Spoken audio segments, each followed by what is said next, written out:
નમસ્કાર દર્શક મિત્રો, આપ જોઈ રહ્યા છો કાનાબાર ન્યૂઝ રાજુલા અને હું છું આપની સાથે યોગેશ કાનાબાર.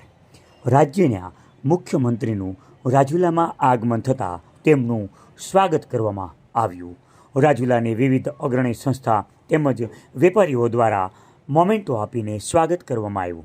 આજના આ કાર્યક્રમમાં રાજ્યના મુખ્યમંત્રી દ્વારા રાજુલા ખાતે વિવિધ કામોના ખાતમુહૂર્ત તેમજ લોકાર્પણ કરવામાં આવ્યું, જેમાં રાજુલા માર્કેટિંગ યાર્ડ સામે શહીદ ચોકમાં 108 ફૂટ ઊંચા તિરંગાનું લોકાર્પણ, મારુતિધામ રાજુલા પાસે તળાવનું બ્યુટિફિકેશનનું ખાતમુહૂર્ત, રાજુલા શહેરના 35 રોડનું ખાતમુહૂર્ત તેમજ રાજુલા નગરપાલિકામાં નળ સે જલના પ્રોજેક્ટનું ખાતમુહૂર્ત, જાફરાબાદ નગરપાલિકાનું ઓડિટોરિયમનું લોકાર્પણ, જાફરાબાદ મુકામે સુએજ ટ્રીટમેન્ટ પ્લાન્ટનું ખાતમુહૂર્ત કરવામાં આવ્યું. આજના આ કાર્યક્રમમાં ધારાસભ્ય હીરાલાલ સોલંકી સહિત દિગ્ગજ નેતાઓ ઉપસ્થિત રહેલા હતા.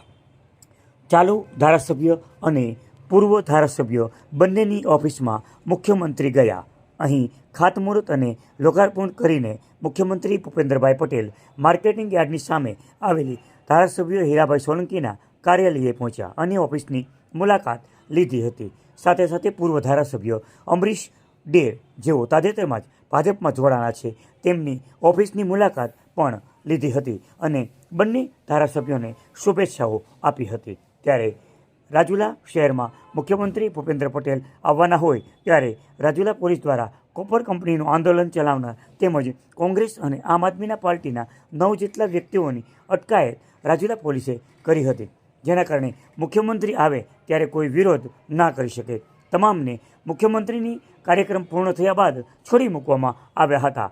આ 9 વ્યક્તિઓમાં જયદીપભાઈ દાખડા, કિરીટભાઈ પંડ્યા, ભરતભાઈ બલદાણિયા, ચેતનભાઈ વ્યાસ, વિક્રમભાઈ દાખડા, રવિભાઈ દાખડા, હિતેશભાઈ સોલંકી, કાળુભાઈ કથળભાઈ વાઘ, જયરામભાઈ કાછડ સહિતનો સમાવેશ થાય છે. આ કાર્યક્રમમાં કૌશિકભાઈ વેકરિયા, મહેશભાઈ કસવાળા, જનકભાઈ તળાવિયા, ધારાસભ્ય હીરાલાલ સોલંકી, પૂર્વ ધારાસભ્ય અમરીશ ડેર સહિતના દિગ્ગજ નેતાઓ આ કાર્યક્રમમાં જોડાયા હતા. આપ જોઈ રહ્યા હતા કાનાબાર ન્યૂઝ રાજુલા.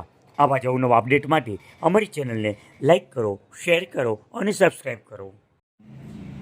આવા જ સમાચારો માટે અમારી ચેનલને લાઇક કરો, શેર કરો અને સબસ્ક્રાઈબ કરો. અને હા, બેલ આઇકોન દબાવવાનું ભૂલતા નહીં.